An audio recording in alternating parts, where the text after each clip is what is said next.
ഒരു സന്ദേശവും വെറും 3 വാക്കുകളും.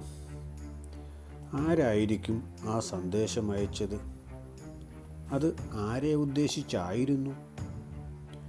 ജീവൻ്റെ അന്വേഷണത്തെ മാറ്റാൻ പോകുന്ന സംഭവങ്ങളിലേക്ക് സ്വാഗതം.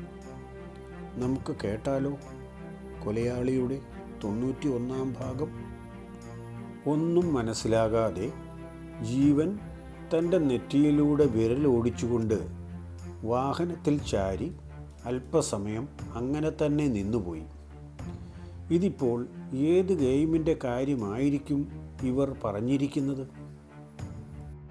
ഇതും മിക്കവാറും അവന്മാരുടെ സന്ദേശമാകാനുള്ള സാധ്യതയാണ് ഉള്ളത്. കഴിഞ്ഞ പ്രാവശ്യം സന്ദേശം അയച്ചപ്പോഴും ലൊക്കേഷൻ കണക്കാക്കി നമുക്കൊന്നും ചെയ്യാൻ കഴിഞ്ഞില്ലല്ലോ. ആ ധൈര്യത്തിൽ വീണ്ടും അയക്കുന്നതാണ്. എന്നാലും ഏത് ഗെയിമാണ് അവസാനിച്ചത് എന്ന് പെട്ടെന്നങ്ങോട്ട് പിടികിട്ടുന്നില്ലല്ലോ.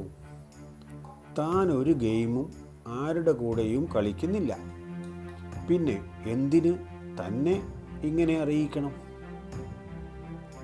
സന്ദേശത്തിനെ പറ്റിയുള്ള ആലോചനയിലാണ് ജീവൻ എന്ന് തോന്നിയതുകൊണ്ട് അല്പസമയത്തേക്ക് സംഘാംഗങ്ങളാരും ഒന്നും അയാളോട് ചോദിച്ചില്ല. എന്നാൽ കുറേ കഴിഞ്ഞപ്പോഴേക്കും രഞ്ജിത്ത് ചോദിച്ചു,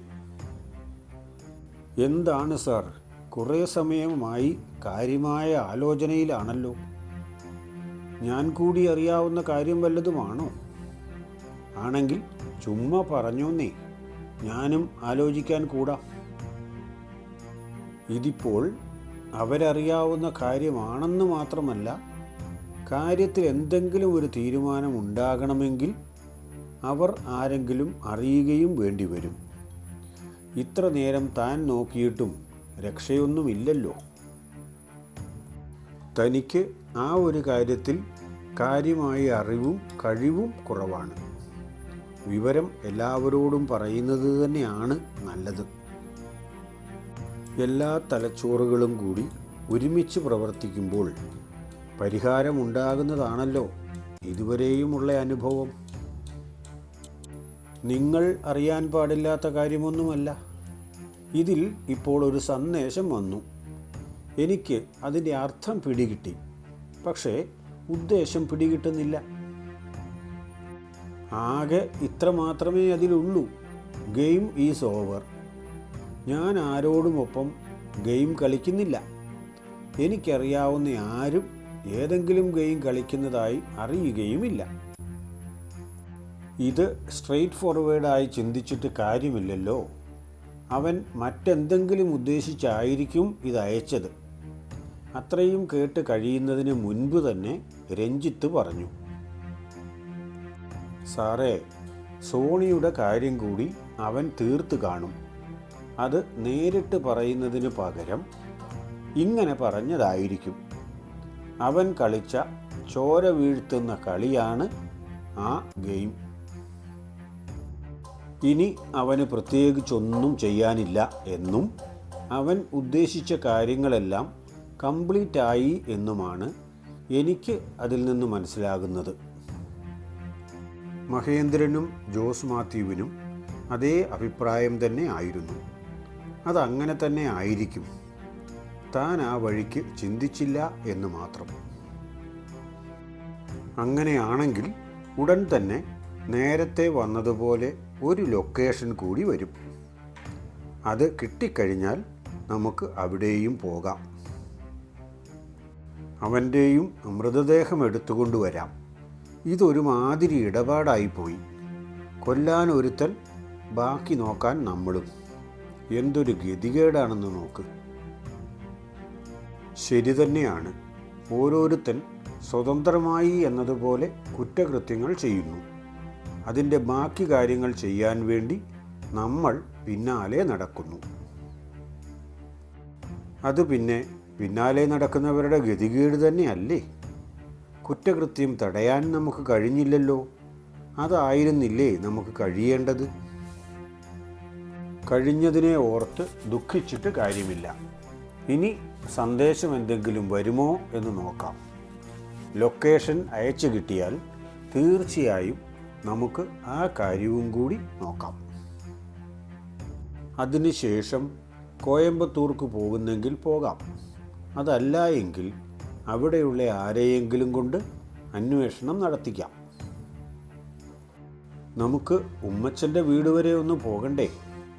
ഈ പണി മുഴുവൻ ഉണ്ടാക്കി വെച്ചത് അയാളാണല്ലോ. അയാളെ യാത്രയാക്കാൻ വേണ്ടി നമ്മൾ പോകാതിരുന്നാൽ ശരിയാകുമോ?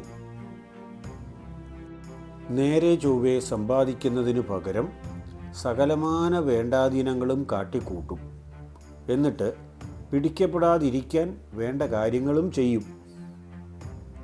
കാലത്തിൻ്റെ പ്രതികാരം കൃത്യമായി നടപ്പിലാകുകയും ചെയ്യും. അത് ആരുടെ കൈകൊണ്ടാണെങ്കിലും വേണ്ടില്ല.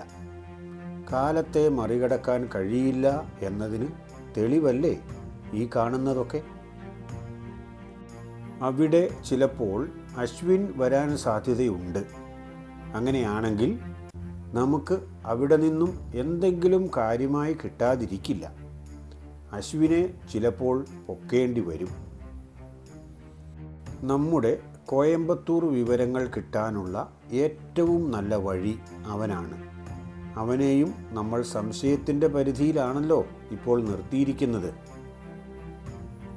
പിന്നെ അവർ കൂടുതൽ ആലോചിക്കാൻ നിന്നില്ല. 4 പേരും ഉമ്മച്ചൻ്റെ വീട്ടിലേക്ക് പോയി.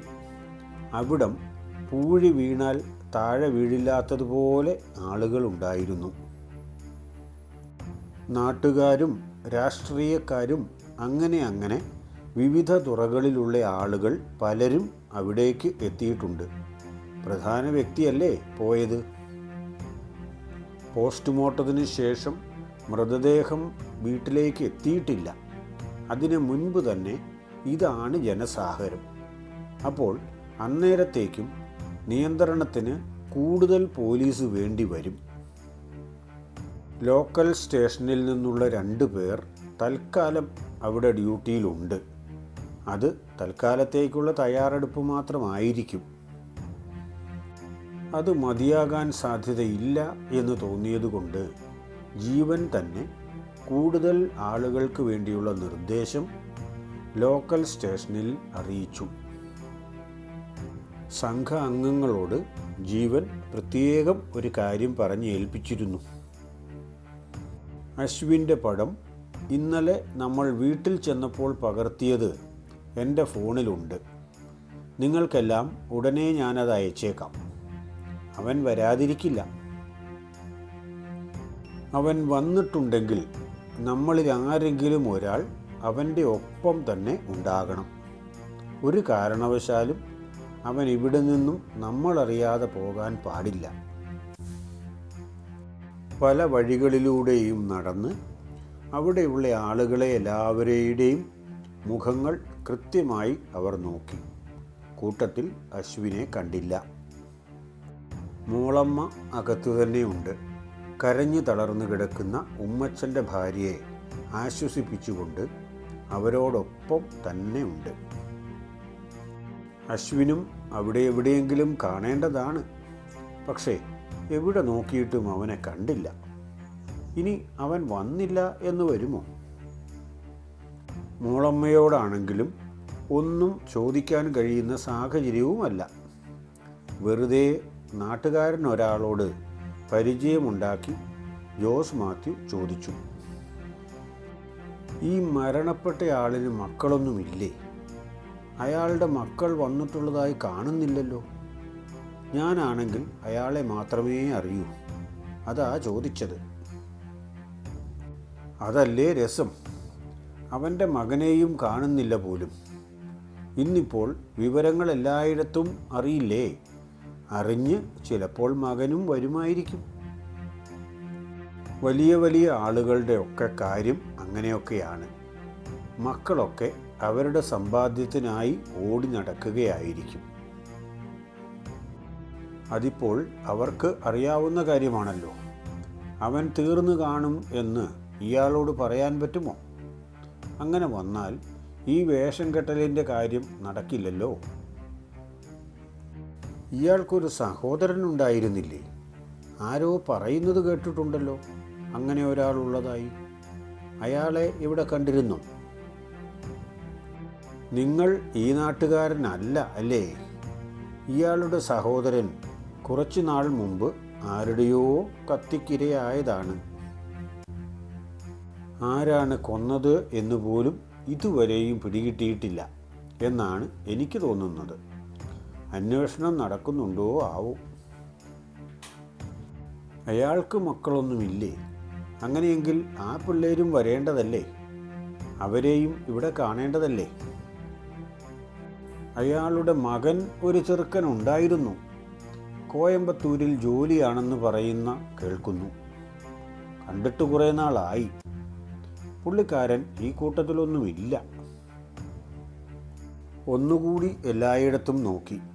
ജോസ് മാത്യു അയാളോടൊപ്പം തന്നെ ഒരു പ്രതീക്ഷയിലാണ് അങ്ങനെ നിന്നത്. താൻ ഇങ്ങനെ ഒരു കൊളുത്ത് വെച്ചിട്ടുണ്ട്. ഏതെങ്കിലും കാരണവശാൽ അശ്വിൻ വന്നെങ്കിലോ?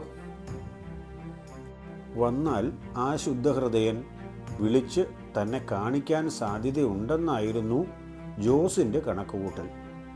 കണക്കുകൂട്ടൽ ശരിയാവുകയും ചെയ്തു. ഒരു ആംബുലൻസ് വരുന്ന ശബ്ദം കേട്ടു. അപ്പോൾ തന്നെ ജോസ് മാത്യു നാട്ടുകാരനോട് പറഞ്ഞു, ഉമ്മച്ചൻ്റെ ബോഡി കൊണ്ടുവരുന്നുണ്ട് എന്ന് തോന്നുന്നു. അതിൻ്റെ ആംബുലൻസ് ശബ്ദമായിരിക്കണം കേട്ടത്. പറയുമ്പോഴും ജോസ് മാത്യുവിൻ്റെ മനസ്സിൽ മറ്റൊരു ചിന്തയുണ്ടായിരുന്നു. രാവിലെ വന്ന സന്ദേശപ്രകാരം സോണി കൊല്ലപ്പെട്ടിട്ടുണ്ട് എന്നാണ് മനസ്സിലാക്കാവുന്നത്. അവൻ്റെ ശരീരവും ഇതോടൊപ്പമാണോ കൊണ്ടുവരുന്നതെന്നറിയില്ല. അങ്ങനെ ആയിരിക്കില്ല. അത് കണ്ടെത്തിയെങ്കിൽ എവിടെ നിന്നാണെങ്കിലും തങ്ങൾക്ക് വിവരം കിട്ടേണ്ടതാണ്. മിക്കവാറും ഉമ്മച്ചൻ്റെ ശരീരം കൊണ്ടുവരുന്നത് തന്നെ ആയിരിക്കും. കുറേ സമയം കഴിഞ്ഞപ്പോൾ ആംബുലൻസ് ഉമ്മച്ചൻ്റെ വീടിൻ്റെ മുൻപിൽ വന്നു നിന്നു. ആളുകളെല്ലാം തിക്കിത്തിരക്കുന്നുണ്ടെങ്കിലും ഒന്നിനും തടസ്സമുണ്ടാകാതിരിക്കാൻ സ്റ്റേഷനിൽ നിന്നുള്ള പോലീസുകാർ വന്നത് സഹായിച്ചു.